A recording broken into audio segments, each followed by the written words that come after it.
Well, welcome again, everybody. We're poised now to look at the art of synthesis in action within and around us every day.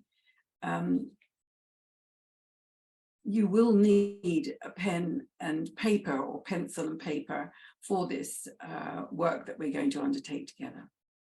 We're going to be capturing and sharing ideas and insights, so do have those ready to hand. So, the art of synthesis in action. Well, daily, often without noticing, we are working towards an inclusive synthesis. And years ago, a middle-aged work colleague declared during a morning break conversation that she was exactly the same as she was when she was 21. There was no difference. This is a curious statement, but not an uncommon one. And I wonder how many of us realize that our consciousness, our awareness, understanding and sensitivity is changing day by day, and that we're constantly growing towards and using the lighted wisdom resource of our soul. But here is the curiosity. How do we recognize and wake up to this as a fact that we can embrace, ground, and actively contribute to as an ongoing transcendence of synthesis? This is our ongoing dance of making unifying choices as an act of synthesis and of service. So let us explore how we individually and as a group are working with the diverse and varied art of synthesis in our everyday. Dwal Khul, the Tibetan teacher and master, offers us some helpful hints to refresh our view of the world and the part we play within it as members of the new group of world servers. And here is a quote from Dwal Khul taken from The Destiny of the Nations. The fact that we see the world picture as one of outstanding chaos of striving sociologies and ideologies and warring forces, of the persecution of minorities, of world anxiety and terror, does not really mean that we are seeing the picture as it is in reality. We are seeing what is superficial, temporal, ephemeral, and concerned with the form aspect. And a closer study of the forces which are producing the outer turmoil may serve to clarify our vision and restore our confidence in God's plan and its divine love and loveliness. To restore confidence in God's plan and its divine love and loveliness. However, to see beyond the form, we need to cultivate the art of disidentification, decentralization, and discrimination, and an ability to stand steady in spiritual being. And standing in spiritual being can be taken to mean subjectively being connected with the higher and lower consciousness, such that the I consciousness within the personality is aligned with the abstract mind and thus connected with the realm of souls. And we're then able to become a point of synthesis within the maelstrom of daily life and within our daily dance of choices. Synthesis dictates the trend of all evolutionary processes today, for we're moving towards an evolving group consciousness. Our team event, humanity's team event, more and more people are waking up gradually to group consciousness. An integrated personality can achieve the needed soul focus and be open to the insights and impressions that stimulate the physical application of new ideas that inspire group action, team action. This expanding awareness and sensitivity draws on the creative reservoir of the intuition,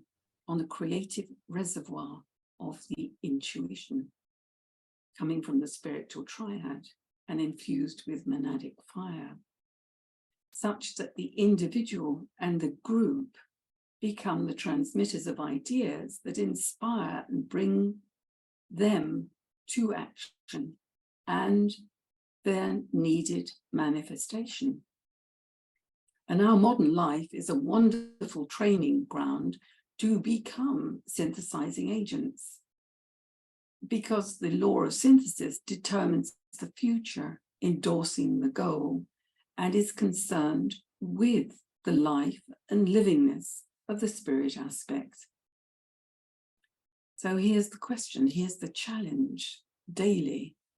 How can we awaken to and cooperate with this opportunity and play our part, consciously contributing to this ongoing and yet subtle tide of synthesis, which is taking place in and around us and right under our very noses? Now, I invite each one of us to recognize that we know of many ideas that have never seen the light of day. They've never come to fruition. So what is it about an idea or ideas that flourish and flower?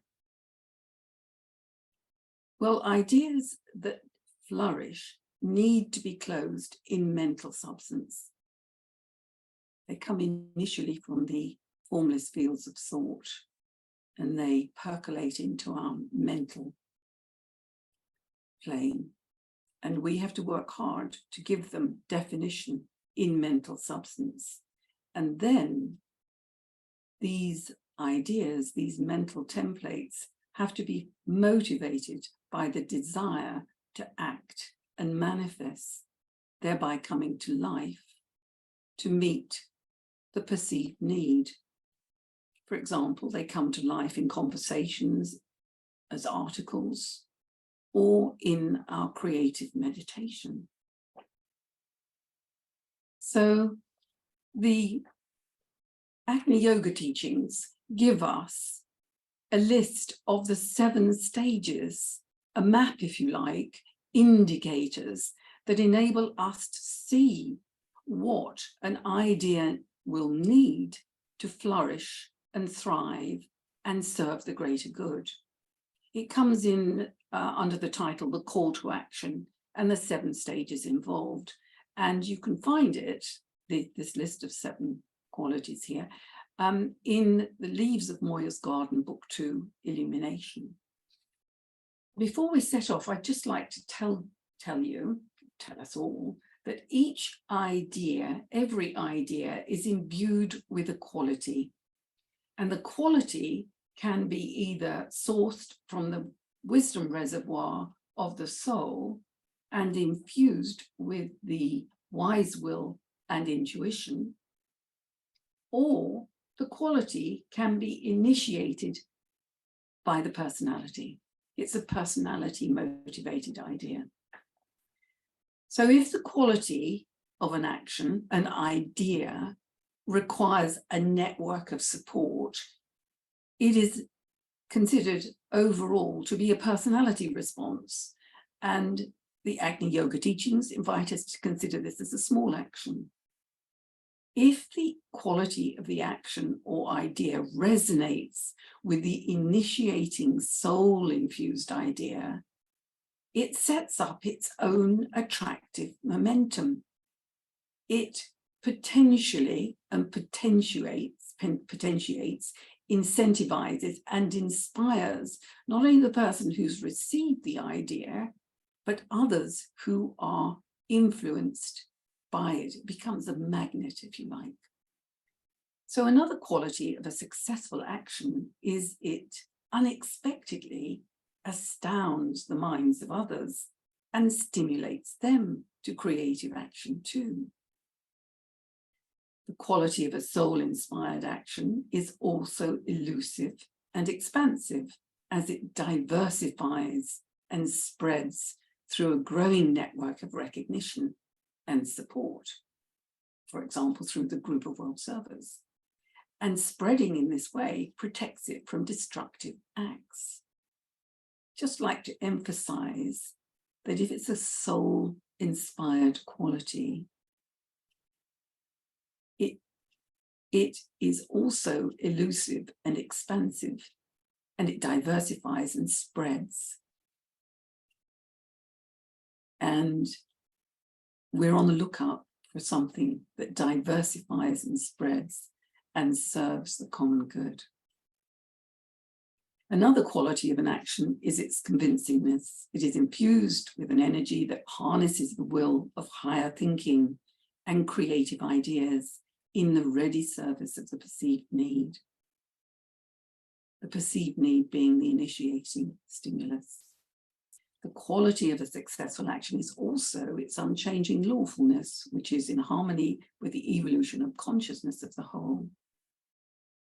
And the motivating quality of the success of an action is its simplicity, its purity, and its accomplishment resonates in such a way that much is achieved efficiently and without fatigue.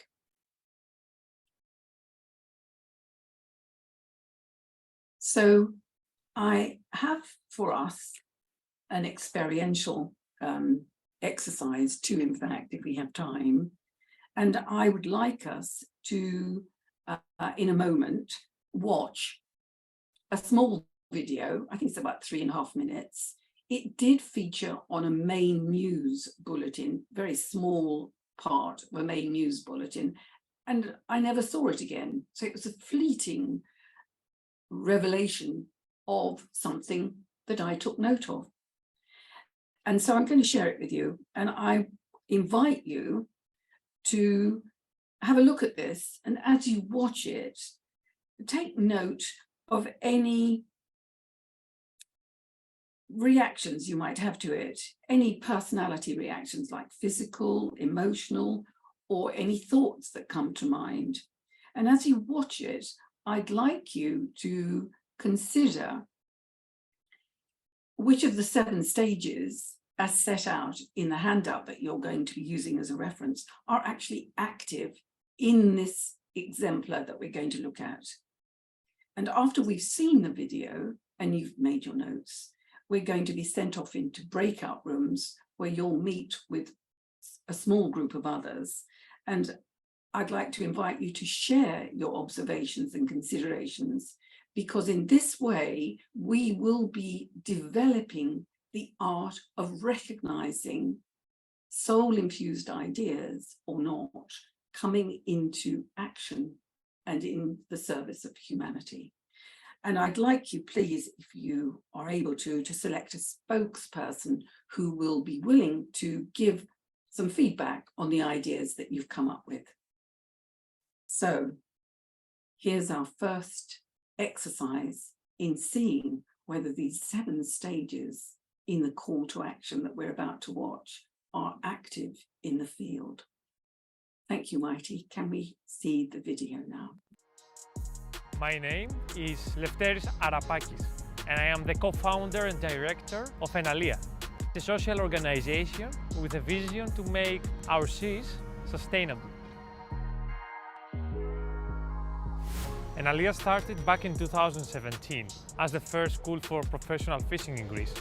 While we were creating the curriculum, we went with some fishermen, and there I was shocked that fishermen were not catching only fish, but also plastic. This is when we decided to create Mediterranean Cleanup. We started by training the fishermen to bring the plastic they were getting back to the land. They can fish the plastic up to 500 meters depth. We provide them with the equipment, they put it in special bags, and then we have the facilities to store it and clean it. This plastic is then recycled with local recycling companies, and around 50% of it is upcycled into new products. We send the PET plastic to a fashion company in Madrid, and they turn it into clothes, while we send the nets to an environmental organization who upcycle it into swimming suits and socks. And Alia is a non-for-profit. The revenue from the sales, we invested back in cleaning more plastic from the sea, in getting to more ports and working with more fishermen. Currently, we are working with more than 700 fishermen from Greece and Italy. Until today, we have collected more than 70,000 kilos, and now we have expanded our cleanup capacity, and we are cleaning around 20,000 kilos of plastic every month. The next steps that we plan is to clean not only from the Mediterranean, but also globally. The Young Champion of the Earth Award is definitely the biggest honor in my life. It's a great recognition of our work and also a big responsibility. To the future Young Champions of the Earth, I say, start today. Start solving problems that really bother you. This is what our generation must do. I mean, we only have 10 years to act. That's not a lot. And every action counts. Start locally, start small, but start. All together we can make a global impact. We need you. Act for nature, right here, right now.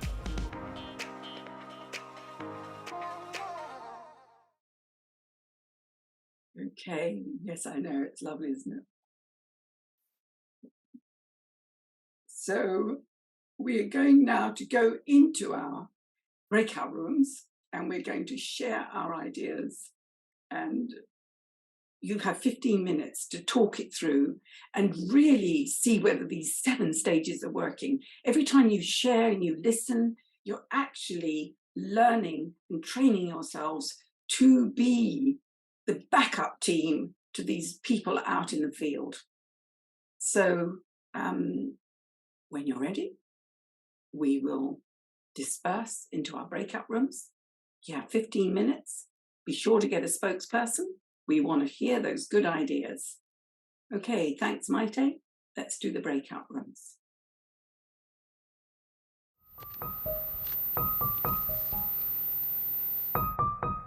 Saya Sadiman dan umur 69 tahun. Dan usaha saya menggarap lahan hutan, ingin menghijaukan hutan, bisa lebat, dan saya tanami beringin, bulu ipe, dan banyak bermanfaat untuk masyarakat sini.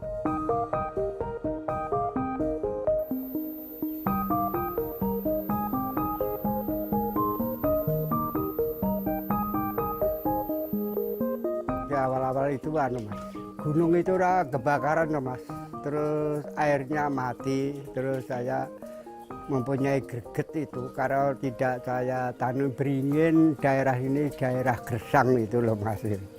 Kenapa beringin? Kalau beringin itu Mas, banyak mengandung air. Beringin, ipe, bulu itu banyak mengandung air itu loh. Yang pertama kali kemarin itu tinggal 2 itu, kemarin itu sudah.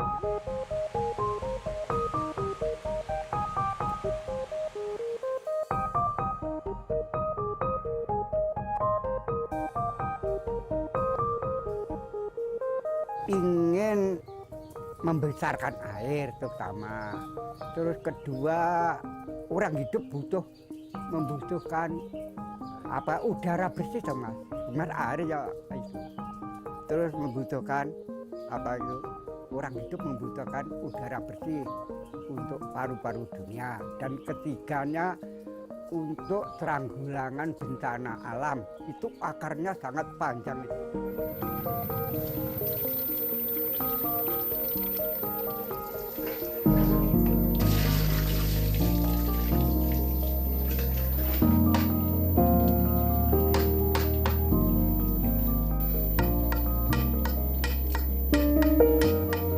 Saya disindir-sindir kalau memikul ringin itu tidak, masyarakat tidak nyaman gitu, merasakan tidak nyaman gitu, karena sistemnya jiwanya masih anisme, soalnya tempatnya tetek melek itu loh masih gitu loh.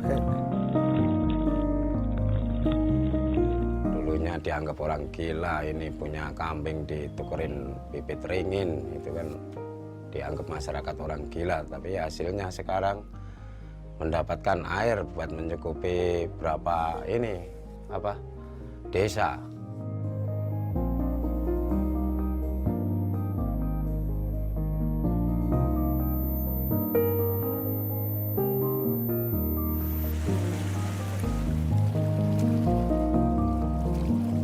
Mudah-mudahan masyarakat sini bisa subur, makmur, dan hidup bahagia dunia dan akhirat.